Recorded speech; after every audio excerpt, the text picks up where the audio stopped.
The mahogany walls of my father's study seemed to close in as he signed the final document with a flourish. The scratching of his Mont Blanc pen against paper felt like nails on a chalkboard. There, he said, sliding the trust fund transfer papers across his desk. It's done. All $2 million will go to Jennifer instead. My name is Emma Chen, and at 28, I was being written off by my family for the last time. My sister Jennifer stood by the window, trying to hide her triumphant smile as she watched our father disinherit me. Emma, my mother sighed from her perch on the leather armchair, if you'd just gone to law school like your sister, if you'd just applied yourself. I did apply myself, I said quietly, watching my father's expression darken. Just not to what you wanted.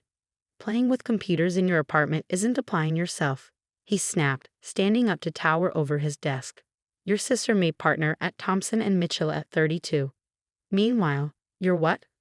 Coding websites for small businesses, living in that tiny apartment in the city. I could have told them then. Could have explained that what they saw as playing with computers was actually the development of an AI-driven financial technology platform that was about to revolutionize global markets. Could have mentioned the Series B funding meeting I had next week with venture capitalists who'd already valued my company at $300 million. But I didn't. I learned long ago that my family only saw what they wanted to see. You're right, I said instead, standing up. I'm clearly a disappointment. Jennifer deserves the money more than I do. Jennifer shifted uncomfortably by the window. For a moment, I caught a glimpse of the sister I used to know, the one who'd shared ice cream with me after bad days at school, who'd helped me with my math homework before our parents' expectations had driven a wedge between us. Emma, she started, but I held up a hand. It's fine, Jen, really. Congratulations on making partner. You've earned this. As I walked toward the door, my mother called after me. Will you at least join us for dinner? Your father's reserved a table at Le Bernardin to celebrate Jennifer's promotion. I turned back one last time, taking in the scene. My father's disapproving frown, my mother's practiced worry, Jennifer's mix of triumph and guilt. The study walls were lined with law degrees and bar association awards. Not a single photo of me or my accomplishments in sight. I have a meeting, I said, but enjoy dinner. The drive back to the city gave me time to think. The trust fund had never been about the money. I had more than enough of my own now. It was about what it represented. My parents had set up identical trusts for Jennifer and me when we were born, meant to be released on our 33rd birthdays. But a clause allowed them to redirect the funds if they felt one of us was failing to live up to the family standards. My phone buzzed with a text from Maya, my CTO. VCs moved the meeting up to tomorrow. You ready? I smiled, thinking about the presentation we prepared. More than ready, I typed back. Time to change the game. When I reached my apartment, the tiny space my father had sneered at, I kicked off my heels and walked straight to my home office. The wall-mounted screens displayed real-time data from our AI system's latest test run. Numbers scrolled past, each one representing another successful prediction, another validation of what we built. The playing with computers my father dismissed had led to the creation of ATGNA, Adaptive Trading Heuristics and Enhanced Neural Analytics, an AI system that could predict market movements with unprecedented accuracy, processing millions of data points to identify patterns human traders could never spot. My phone buzzed again. This time it was Jennifer. I'm sorry about Dad, her text read. You know how he gets. The trust fund doesn't matter anyway, right? You're doing fine with your computer stuff. I stared at the message, noting how even Jennifer's attempt at kindness came with a subtle dismissal of my work. Thanks, Jen, I replied. Enjoy dinner. Turning back to my screens, I pulled up the pitch deck for tomorrow's EC meeting. The numbers were staggering. Our beta testing had shown ATGNA outperforming traditional trading algorithms by 312%. Major banks were already quietly reaching out, hoping to get early access to the technology. A soft chime announced an incoming video call from Maya. Her face appeared on one of the screens, her usual energy somewhat subdued. Hey, she said, how'd it go with the family? About as well as expected, I replied, running a hand through my hair. Dad signed over my trust fund to Jennifer. They're celebrating at Le Bernardin right now. Maya shook her head. Their loss. You ready to show those VCs tomorrow what real success looks like? I pulled up another screen showing ATHENA's latest test results. Actually, I've been thinking, what if we don't take the VC money? Maya's eyes widened. What? Emma, we're talking about a $50 million investment at a $300 million valuation. That's small thinking, I interrupted. Look at these numbers, Maya.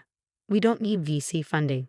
We could go public within a year, maintain complete control, and I smiled, thinking about my father's face at the IPO ceremony, really show them what playing with computers can accomplish.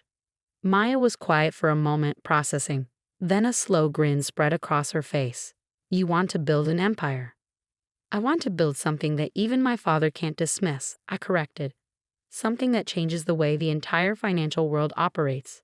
Your father's a corporate lawyer, Maya pointed out. Wouldn't he have heard about ATHENI if it's as revolutionary as we think? I laughed. Maya, my father still uses a BlackBerry and thinks coding is something you learn at a community college.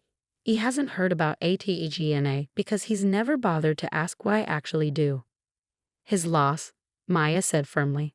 So what's the play? Cancel the VC meeting? I shook my head, an idea forming. No, we use it. But instead of seeking investment, we pitch partnerships, get them to open doors to their network of financial institutions. We don't need their money, we need their connections. 6 months after being disinherited, I stood in our new office space in downtown Manhattan, watching our team of engineers work on ATENA's final testing phase. The floor-to-ceiling windows offered a perfect view of the financial district, the same institutions that would soon be revolutionized by our technology. Emma, Maya called from her workstation, you need to see this. I walked over, coffee in hand, to look at her screen. The latest simulation results were beyond even our most optimistic projections. Athena wasn't just predicting market movements, it was identifying market-moving events before they happened. Is this accurate? I asked, leaning closer to study the data. Maya nodded, her eyes bright with excitement. Triple verified. The AI spotted patterns in social media, news articles, and trading behavior that predicted the Morgan Stanley merger announcement 3 days before it happened. If this had been real trading instead of a simulation, we would have made billions, I finished. Have you shown this to the compliance team? That's the best part, she said, pulling up another screen. Everything's completely legal. Athena isn't using insider information. It's just better at connecting publicly available data points than any human could ever be. My phone buzzed. A text from Jennifer. Hey sis, haven't heard from you in months. Parents are worried. Dad says your phone number at the apartment is disconnected. I smiled slightly. Of course it was disconnected. We'd moved the entire operation to a $40 million office space 6 blocks from Wall Street, but my family still thought I was playing with computers in my tiny apartment. I'm fine, I texted back. Just busy with work. Another buzz, this time from our head of legal, David. SEC meeting confirmed for next week. They're interested in the compliance protocols. That was an understatement. When word had gotten out that we were developing something revolutionary in the fintech space, the SEC had practically begged for a meeting. They wanted to understand our technology before it hit the market. Smart of them, really. Ms. Chen. Our receptionist's voice came through the intercom. There's a Mr. Thompson here to see you. He says he's from Thompson and Mitchell. My heart skipped a beat. Thompson and Mitchell, Jennifer's law firm. One of the largest corporate law firms in the city. Send him in, I said, straightening my blazer. James Thompson himself walked through the door, senior partner and my sister's boss. He looked exactly like the kind of lawyer my father admired. Silver-haired, perfectly tailored suit, exuding old money confidence. Ms. Chen, he said, extending his hand. Thank you for seeing me without an appointment. I hope to forgive the intrusion. But when we heard rumors about what you're developing here. You heard rumors? I asked, gesturing for him to sit. From whom? He smiled diplomatically. Let's just say certain financial institutions are very interested in your technology. They're our clients and they asked us to explore potential relationships. Does my sister know you're here? His smile faltered slightly. Jennifer? No, this meeting is strictly confidential. Though I must admit, I was surprised to learn you were her sister. She's never mentioned that she has a sister who plays with computers. I finished for him. I imagine she hasn't mentioned me much at all. Maya appeared in the doorway, tablet in hand. Emma, sorry to interrupt, but the Goldman Sachs team is here for their demo. Thompson's eyebrows shot up at the mention of Goldman Sachs. I could almost see him recalculating my worth in his head. Mr. Thompson, I said, standing, I apologize, but I have another meeting.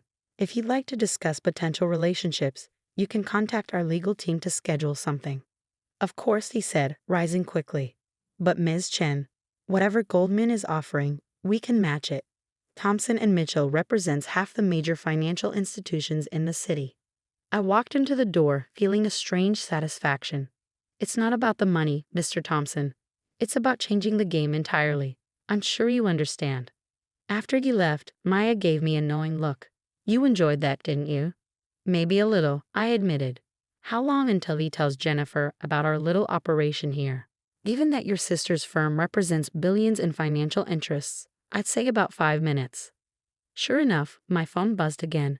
Emma, why didn't you tell me? Jim Thompson just came back from your office looking like he'd seen a ghost. What exactly are you working on? I put my phone away without responding. There would be time for family revelations later. Right now, we had a demonstration to prepare for. The Goldman Sachs team was already waiting in our conference room. 5 executives in expensive suits, trying not to look too eager. Their presence here was a coup. Getting Goldman as an early partner would open every door in the financial world. Ladies and gentlemen, I began, standing at the head of the table. What you're about to see will fundamentally change how the markets operate. But first, I need you all to sign these NDAs. The morning of our IPO, I stood in front of my mirror adjusting my suit. Chanel, not that my parents would recognize the difference. The Wall Street Journal sat on my desk, our company's impending public offering splashed across the front page. ATE and AI set to launch biggest tech IPO of the year. Expected valuation, $800 million. My phone had been buzzing nonstop for days. First Jennifer, then my mother. Finally, even my father had tried to reach out. I'd let their messages pile up unanswered. They'd all be at the ceremony today anyway. The invitations had gone out weeks ago. Ready for this? Maya asked, appearing in my office doorway. She traded her usual tech company casual wear for a sharp business suit. Born ready, I replied, picking up my presentation folder. How's ATE&A performing this morning? Like a dream. The latest analysis shows her predicting market movements with 99.7% accuracy. The trading floor is buzzing. Everyone knows this is going to change everything. We made our way to the stock exchange where crowds had already gathered. Financial reporters lined the entrance, cameras flashing as we approached. I caught snippets of their commentary. Youngest female CEO to take a company public. Revolutionary AI trading technology. Already has contracts with major financial institutions. Inside, the exchange was electric with anticipation. Our team had gathered near the podium, along with representatives from every major bank and financial institution in the city. And there, in the front row, sat my family. My father's face was a study in conflicting emotions, pride warring with regret, confusion battling with awe. My mother kept dabbing at her eyes with a handkerchief. And Jennifer just stared at me like she was seeing her sister for the first time. Emma, my father stepped forward as I approached the podium. We had no idea. No, I said calmly, you didn't, because you never asked. Before he could respond, the exchange president called me to the stage. It was time to start the ceremony. Ladies and gentlemen, I began, my voice carrying across the suddenly quiet trading floor. 3 years ago, I started coding ATE&A in a tiny apartment. People called it playing with computers. They said I was wasting my potential. They couldn't see that I was building the future. My eyes met my father's as I continued. Today, ATE&A processes more financial data in a second than all of Wall Street could analyze in a month. She predicts market movements with near-perfect accuracy, all while operating within strict ethical and legal guidelines. But more importantly, she represents what's possible when you believe in your vision, even when no one else does. The ceremony proceeded according to tradition: speeches, handshakes, the ringing of the bell. But the real moment came when our stock price appeared on the big board. The room erupted in cheers as the numbers soared past our projected opening. By lunch, my personal stake in the company was worth over $300 million, more than 100 times the trust fund my father had signed away. After the ceremony, my family approached hesitantly. Jennifer spoke first. "Emma, I'm so sorry," she said, her lawyer's composure cracking.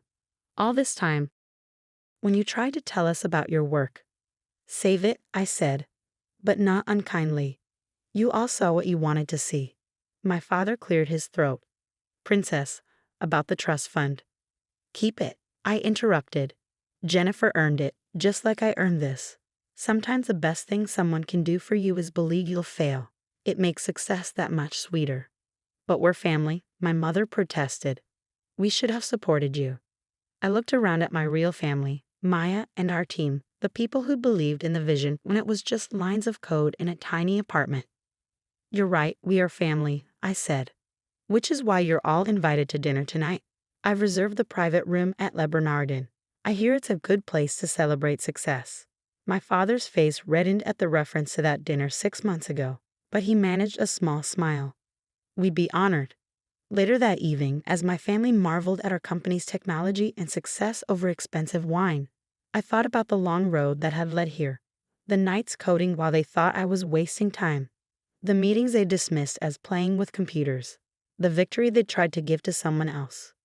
My phone buzzed, a message from Maya. "Stock closed at double our projected value. You're officially a billionaire." I smiled, watching my father try to explain to his country club friends how his disappointing daughter had built an empire right under his nose. Success, I'd learned, wasn't about proving them wrong. It was about proving myself right. "Emma," Jennifer said, pulling me aside, "I need to tell you something. After Jim Thompson came back from your office that day, I looked up everything I could find about ATG&A. I started buying stock in every company that showed interest in your technology. I believed in you, even if I didn't show it." I raised an eyebrow. "Did you make money?" She grinned. "Enough to pay back that trust fund 10 times over." "Good," I said, "because I'm going to need a lawyer I can trust for our next expansion phase. Someone who understands both technology and family." Her eyes widened. "Are you offering me a job?" "I'm offering you a chance to be part of something bigger than both of us. What do you say, sis? Ready to play with computers?" The next morning, as I walked into our office building, now officially the ATG&A Tower, I passed a young intern working on code in the lobby during her break. She reminded me of myself, back when everyone thought I was wasting time with computers. "Keep at it," I told her. "Sometimes the biggest success stories start in the smallest apartments." She looked up, recognition dawning in her eyes. "Ms. Chen, I read about how you built ATG&A. My parents think I'm crazy for choosing programming over law school. But you have a vision," I finished for her. "Hold on to that. And remember, the people who underestimate you today will be reading about you tomorrow." As I rode the elevator to my office, I thought about legacy. Not the kind my father had tried to force on me, but the kind you build yourself, one line of code at a time. Athena wasn't just changing the financial world, she was proving that success doesn't always look like people expect it to. And sometimes, the best inheritance isn't the one you're given, it's the one you create for yourself.